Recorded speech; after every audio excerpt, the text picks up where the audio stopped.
వందనాలు పాస్టర్ గారు. వందనాలండి. ఎలా ఉన్నారు బ్రదర్? బాగున్నాను. దేవుని కృప అంత మంచిదే కదా మరి? అంత మంచిది. ఓకే బ్రదర్, చెప్పండి బ్రదర్. ఇప్పుడు కొన్ని విగ్రహాల దగ్గర పెట్టిన ప్రసాదాలు క్రైస్తవులు తినకూడదని అంటున్నారు కదండి. అది ఏమిటి, ఎంతవరకు కరెక్ట్ అనేది ఒకటండి. అది ప్రార్థన చేసుకుని తింటే దానికి ఇబ్బంది ఏముండదు కదా అని. అవును, బైబిల్ గ్రంథం కూడా చెప్పేది ఏంటంటే దేని మీదైనా సరే తినే వస్తువు మీద ఎక్కడ పెట్టినప్పటికీ కూడా ప్రార్థన చేసి తింటే అది పరిశుద్ధమే, యేసునామములో అని చెప్పబడుతుంది. కానీ విగ్రహాల దగ్గర పెట్టింది తినొచ్చా తినకూడదా అంటే మనం దాని గురించి ఆలోచించే మాట్లాడుకోవాలి. ఎందుకంటే మొట్టమొదటిగా ప్రసాదము అంటే ఏమిటి? ప్రసాదం అంటే ఎలా ఉంటుంది? ఇప్పుడు దేవుడు మనకి మంచి కళ్ళుని ప్రసాదించాడు, మంచి నోరుని ప్రసాదించాడు, మంచి ముక్కుని ప్రసాదించాడు, మంచి తలను ప్రసాదించాడు, మంచి శరీరాన్ని ప్రసాదించాడు, మంచి ఆరోగ్యాన్ని ప్రసాదించాడు, మంచి కుటుంబాన్ని ప్రసాదించాడు, మంచి దేవుని మందిరాన్ని ప్రసాదించాడు. ఈ సృష్టిలో ఉన్నది ప్రతిదీ కూడా మనకు ప్రసాదించబడింది. ప్రసాదించమంటే దేవుడు మనకి ఇచ్చినది అని అర్థం. ప్రసాదం అంటే అదే, అంతే తప్ప కానీ ఇది గోధుమ నూకలో లేకపోతే ఎర్ర నూకలోనో కథ నెయ్యి లేకపోతే పాలు పంచదార వేసి తిప్పి దాన్ని వడ్డించి ఇది ప్రసాదం అంటే అది కాదు. ప్రసాదం అంటే మనకి ఇవ్వబడింది, ఇవ్వబడింది అంటే ప్రసాదము అంటారు. ఇప్పుడు ప్రసాదము అనేది దేవుని దగ్గర పెడితే అంటే విగ్రహాల దగ్గర పెడితే మనం తినొచ్చా తినకూడదా అనేది మన డౌట్.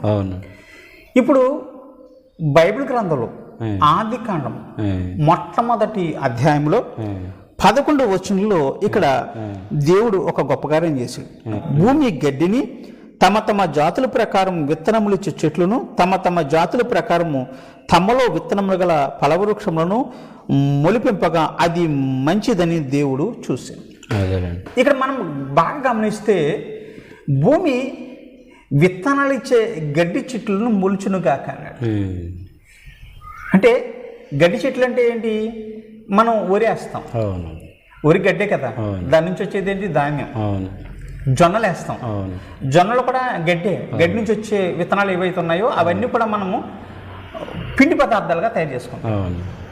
పోతే అన్నం వండుకుంటాం, లేకపోతే రొట్టెలు తయారు చేసుకుంటాం, లేకపోతే దాన్ని బిర్యానీ తయారు చేసుకోవచ్చు, మన ఇష్టాలు బట్టి తయారు చేసుకుంటాం. దాన్ని క్షీరాన్నం వండుతాం. క్షీరాన్నం అంటే క్షీరం అంటే పాలు, అది సంస్కృత పదం. అంటే ఆ పాలుతో వండిన అన్నాన్ని తయారు చేస్తాం, అదే పట్టుకెళ్ళి మనం తింటాం. ఇవన్నీ కూడా దేవుడు మనకు ప్రసాదించినటువంటివే, సృష్టికర్త మనకి ఇచ్చినటువంటివి. ఇదంతా కూడా దేవుని ప్రసాదం అని చెప్పొచ్చు. ప్రపంచం అంతా దేవుడు మనకి ఇచ్చిన ప్రసాదం అని చెప్పొచ్చు. ఇప్పుడు ఇవన్నీ యెహోవా మనకి ఇచ్చాడు కదా, వాళ్ళు ఏమంటారంటే మా దేవుని ప్రసాదము అంటారు. ఇప్పుడు వచ్చే సమస్యలు ఏంటంటే, ప్రశ్న ఏంటంటే సృష్టికర్త ఎవరు? ఇవన్నీ మనకి ఇచ్చినటువంటి వాడు యెహోవా అయితే సృష్టికర్త యెహోవా. లేదు మా దేవుని ప్రసాదం అంటే వాళ్ళ దేవుడు ప్రసాదించింది అయితే సృష్టికర్తలు వాళ్ళు అవుతారు. ఇప్పుడు ఆ విగ్రహాల దగ్గర పెట్టింది మనం తిన్నాం అనుకోండి, ఆ దేవుళ్ళందరూ కూడా సృష్టికర్తలని మనం ఒప్పుకోవాలి. మన యేసుక్రీస్తు ప్రభువారు సృష్టికర్త కాదని దీన్ని మనం బైబిల్ని తృణీకరించాలి.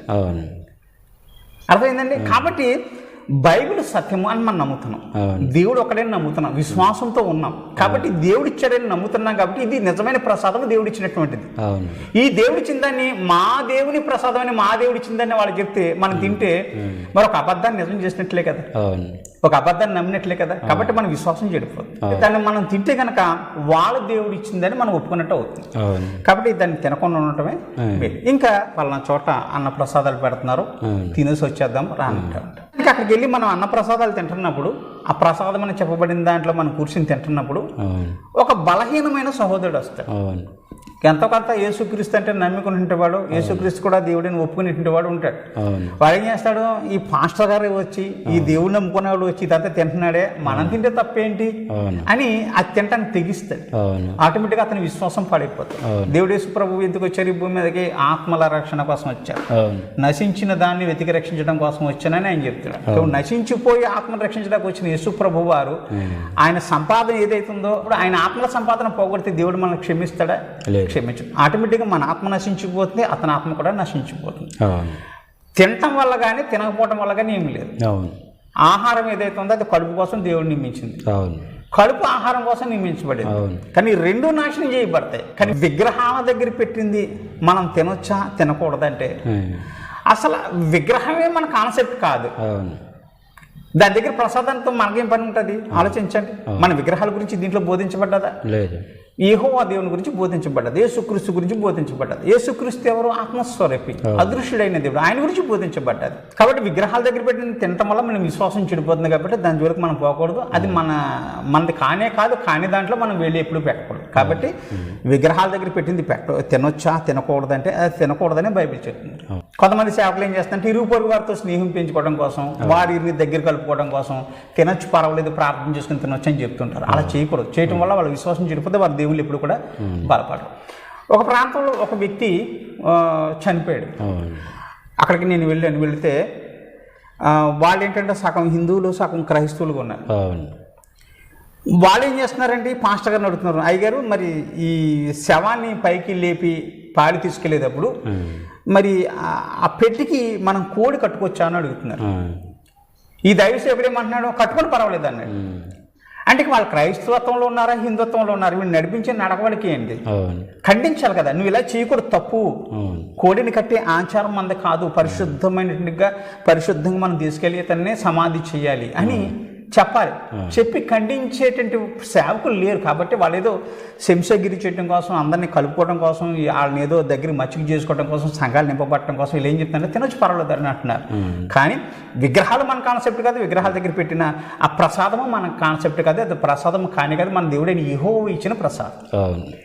ఇచ్చిన ప్రసాదాన్ని దేవుడు మనకి ఇచ్చాడు కాబట్టి మన దేవుడని ఒప్పుకుని మనం తినాలి తప్ప. కానీ ఒకవేళ నిజంగా యేసుక్రీస్తు నామములో దీన్ని ప్రార్థన చేసి తింటున్నామని మన దేవుడు ఇచ్చింది కానీ మనం తింటే కనుక వాళ్ళ విగ్రహాలను ఒప్పుకున్నట్టు అవుతుంది, వాళ్ళ ఉద్దేశ ప్రకారం. కాబట్టి ఇది తప్పు. కాబట్టి విగ్రహాల దగ్గర పెట్టిన ప్రసాదం తినకూడదు. దేవుడు దీవించును గాక.